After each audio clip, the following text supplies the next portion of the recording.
Lunch, dinner কিংবা party সব ক্ষেত্রেই ভেজ ফ্রায়েড রাইস একটি পারফেক্ট চয়েস। চিলি পনির, চিলি চিকেন, মাঞ্চুরিয়ান, আলুর দম সব কিছুর সাথেই এটি আপনারা পরিবেশন করতে পারবেন। আমি আজকে আলুর দমের সঙ্গে পরিবেশন করে দেখাবো। নমস্কার বন্ধুরা, আমি করবী। আমার আজকের রেসিপিতে সবাইকে স্বাগত জানিয়ে আজকের রেসিপি শুরু করছি। প্রথমেই নিয়ে নেব 2 কাপ পরিমাণে বাসমতি রাইস।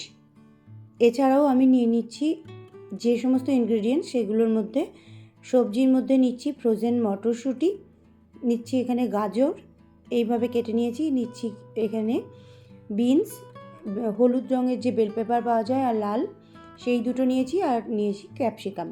এছাড়াও আরও নিয়েছি কাজু, এখানে নিয়ে নিচ্ছি কিছু ছোট ছোট করে ফুলকপির টুকরো। এছাড়া নিয়ে নিচ্ছি গরম মশলা, এলাচ আর দারচিনি আর কিছু লবঙ্গ। এছাড়াও এখানে নিয়ে নিচ্ছি আমি কিছু কিশমিশ। এই সমস্ত জোগাড়গুলো পুরোপুরি রেডি হয়ে গেছে। এখন আমি এই চালটাকে ভালো করে ধুয়ে নেব। চালগুলো যেন ভেঙে না যায়, এইভাবে একটু একটু করে জল দিয়ে হালকা করে ধুয়ে নেব। তারপরে চালটাকে ঝরঝরে করে শুকিয়ে নেব।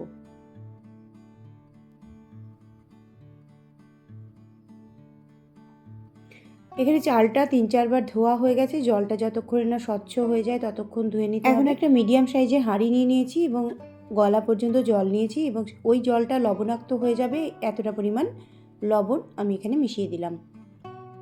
খুব ভালো করে লবণটাকে মিশিয়ে নিতে হবে।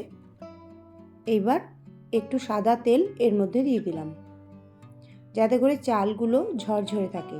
যখন ভাতগুলো হয়ে যাবে তখন ভাতগুলো যাতে ঝরঝরে থাকে।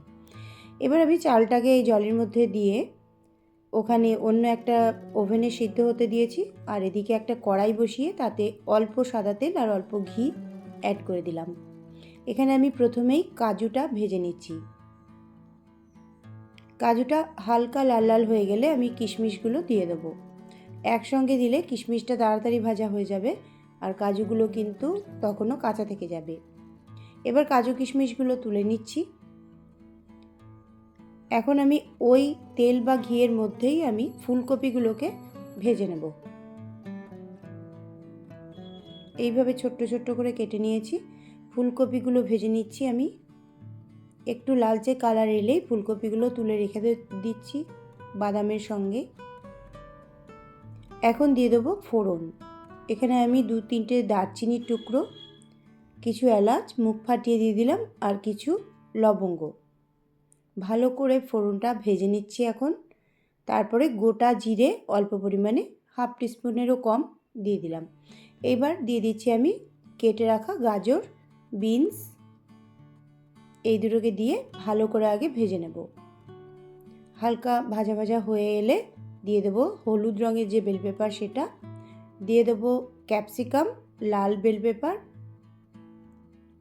এবার আমি মটরশুঁটিটাও দিয়ে দেবো। গাজর, বিনস, ক্যাপসিকাম, বাঁধাকপি আর বিভিন্ন রকম মশলার স্বাদ ভাতের সঙ্গে মিশে এক অসাধারণ ফ্লেভার তৈরি করে। অল্প নুন দিয়ে ওগুলোকে ভেজে তুলে রাখলাম। এইবার ভাতটাকে যেটা বানিয়ে রেখেছিলাম 75% সিদ্ধ করে কিছুটা বাকি রেখেছিলাম সিদ্ধ হতে। এইভাবে পোলাওয়ের যে বা ফ্রাইড রাইসের প্রসেসের মধ্যেই বাকিটা হয়ে যাবে, সেইটাকে দিয়ে দিয়েছি। এরপর আমি দেখছিলাম কড়াইটা ছোট হয়ে গেছে, এই জন্য একটা বড় কড়াই আমি নিয়ে নিয়েছি। বাকি ভাতগুলো এর মধ্যে দিয়ে ওটাকেও এখানে মিশিয়ে নেব। সাথে সাথেই কয়েকটা চেরা কাঁচা লঙ্কা দিয়ে দেবো ফ্লেভারের জন্য। এতটা পরিমাণ ভাতের জন্য দিয়ে দেবো 1/2 টিস্পুনের একটু বেশি গোলমরিচের পাউডার। এইবার আমি ভাজা সবজিগুলো অ্যাড করে দেব। এবার একটু মিশিয়ে নেব ভালো করে। আমার চ্যানেল এখনও না সাবস্ক্রাইব করা থাকলে সাবস্ক্রাইব করে নিতে পারেন, আর ভিডিওটিতে একটি লাইক বা কমেন্ট দিয়ে ফ্রেন্ডস এবং ফ্যামিলির সঙ্গে হোয়াটসঅ্যাপ বা ফেসবুকে শেয়ার করে দিতে পারেন। সবজিগুলো খুব ভালোভাবে মেশানো হয়ে গেছে। এখন আমি ভেজে রাখা বাদাম আর ফুলকপি যেটা ছিল সেইগুলো মিশিয়ে নিচ্ছি। ভালো করে একটু মিশিয়ে নিলাম। আর আপনারা দেখতেই পারলেন যে আমি কিন্তু খুব বেশি ঘিয়ের ব্যবহার করিনি। এই সময় আমি দিয়ে দিচ্ছি একটু স্বাদের ব্যালেন্সের জন্য চিনি। যদি কেউ মিষ্টি মিষ্টি পছন্দ করেন তো চিনিটা এই ক্ষেত্রে একটু বেশি লাগবে। আর যদি নোনতা টাইপ যেটা চাইনিজ ফ্রায়েড রাইস সেটা যদি ভালো লাগে তাহলে চিনিটা একটু কম দেবেন। তো এবার সমস্ত কিছু মিশিয়ে নিলাম। আপনারা এই ক্ষেত্রে আরও 1 টেবিল চামচ বা 1 টিস্পুন মতো ঘি অ্যাড করে নিতে পারেন ফ্লেভারের জন্য।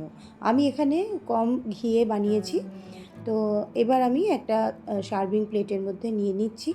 দেখুন কতটা সুন্দর এবং ইয়াম্মি লাগছে এবং ঝরঝরে হয়েছে।